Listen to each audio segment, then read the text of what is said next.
What's going on, guys? Your boy Coach Anthony and none other than Fast Eddie Chambers. And today we're going to teach you how to box a faster fighter. Yeah, Eddie, I'm going to give the secrets. This is Fast Eddie. All right, I know he doesn't want us to give these secrets away because this is the fastest human being to ever walk the earth, okay? Just letting you guys know right now. But before you guys go ahead and get into this, make sure you like, subscribe, share the channel, do all the good stuff for me, all right? And let's get right into it.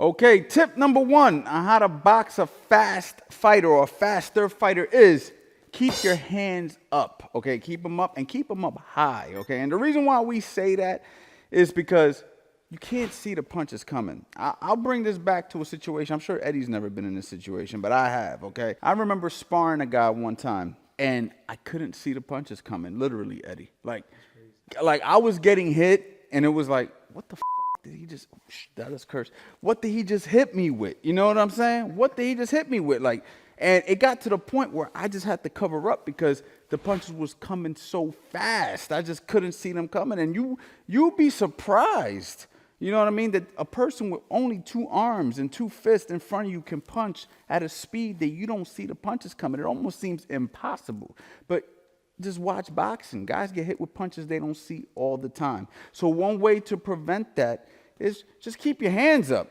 Because if right now you're trying to do Philly shells and all that stuff and you're leaving openings and stuff and you're dealing with somebody who's super fast and you're trying to time a shoulder roll and you miss the shoulder roll, he's going to clip and it's going to be lights out. But at least if your hands are in place where they're supposed to be, even if he doesn't see the shot, he'll be able to block the shot, okay? And it's the shots you don't see that hurt you, okay? So even though a guy who's fast, don't think it's not powerful, okay? Because speed is power, okay? And you got to understand that. So you want your hands in place and have that built-in defense to where you're like, oh, snap, I blocked that. All right, good. That was good. All right, I can keep fighting. You see what I'm saying? Keep your hands up. Okay, tip number two is you better have good defense. Okay, when you're dealing with somebody who's fast, you need to be able to block the shot. So you don't want your hands just up where you just don't see the punches and you're blocking them by default. You want to have good defense. And defense is, there's different lines of defense, right? You got 3 lines of defense. I got a video up here somewhere on the 3 lines of defense, but the first one is your feet, where you can step out of range. The second one is obviously your head movement. Or, of course, you could block shots, right? And it doesn't have to be in that order. It's whatever order you want to put it in, okay? But it's your head movement, your blocking, and your footwork, okay? If you have those things intact, you can really throw off a guy who's fast, okay? Because he's going to be trying to hit you with shots, but you're going to make it hard for him to hit you, okay? But if you're just standing in front of a guy and your defense is lacking and you're dealing with a guy who's faster than you, you're in big, big trouble. So you better have good defense.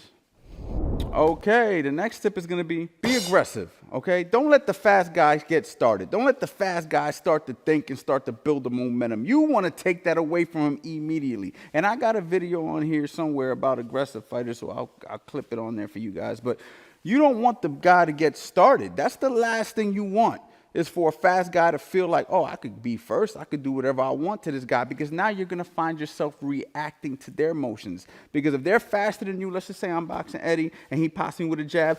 Whoa, damn, that was fast. Now he feints me, and my hands is up. Now he hits me to the body or something like that. Or maybe, you know, he feints me to the body and then he comes upstairs or something. Like, once I'm in that game, I'm in the matrix. Basically put me in the blender, like they like to say. You know what I'm saying? And I don't want to be there. I don't want to be there with a faster guy. So what do? I try to stop all that stuff before it starts by being aggressive, okay? And again, when you're being aggressive, you want to go ahead, utilize your jab, get in close, let your shots go. A lot of different things you could do when you're the aggressor, okay? But like I said, don't let the fast guy get started.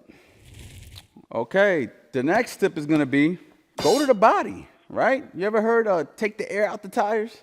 Okay, you ever heard that one? That's very important when you're boxing a faster guy, because Eddie's super fast and he's hitting me with but I get one in there. Now he's slowing down a little bit. You know what I'm saying? Now the thing is, his punches are coming out just a little slower, just a little slower, just a little slower. You know what I'm saying?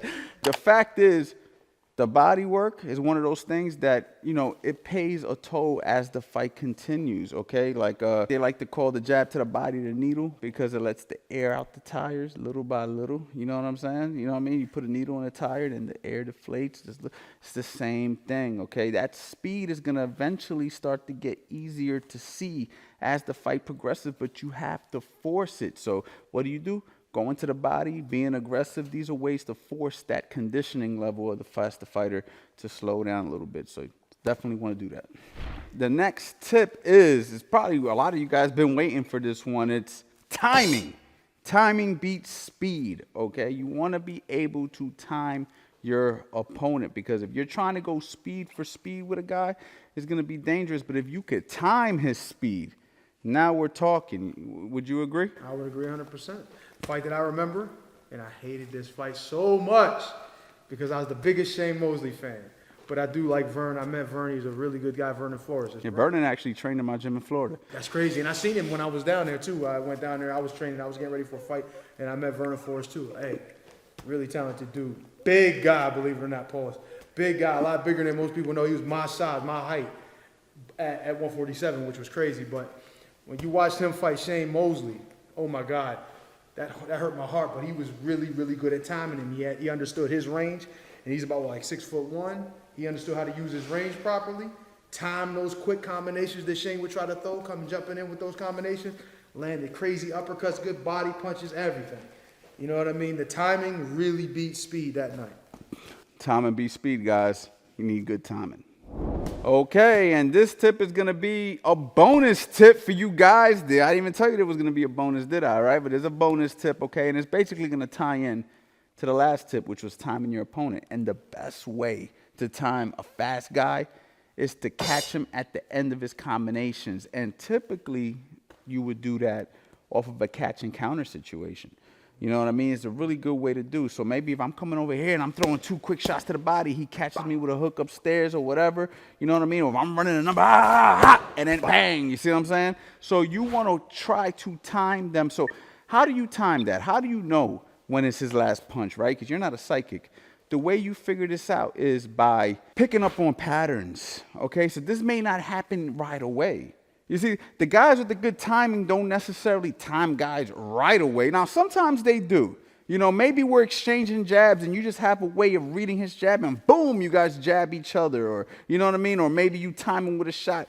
You know, even though he's faster than you and he's letting his shots off, maybe he tries to throw 2 of them, and on the second one you catch him. So yes, you can catch a guy in the middle of exchanges and exchange punches with him or whatever. But another way to do it, like we just said, is wait till he's done punching. Now, how do you do it? He did it a few times. He did it a few times throughout the round, and now you realize whenever he goes downstairs, he likes to throw 3 or 4, and then bang, that's when you catch him. You see what I'm saying? On that last shot that he's throwing. If you could time the faster guy, you could really, really, really mess them up, because, you know, they're letting their hands go, not expecting to get caught on anything else, because they're usually fast. And typically when they're done punching, they already got their escape routes ready and stuff like that. So if you could just catch them and then disrupt them, they can get flustered. And if you can fluster the faster fighter, you're in business. So make sure you work on your timing. All right, guys, there you have it. If that brought you guys value, make sure you go to the link description below and go ahead and drop your email and grab the ebook. Get in the newsletter. The newsletter is very important, guys. You guys have to get in the newsletter. I'm going to have my phone number there for you guys to text. All the freebies are going to be in the bottom. Make sure you do that. And if you want to take your boxing to the next level, visit coachanthonyboxing.com. That is www.coachanthonyboxing.com. You already know, boxing.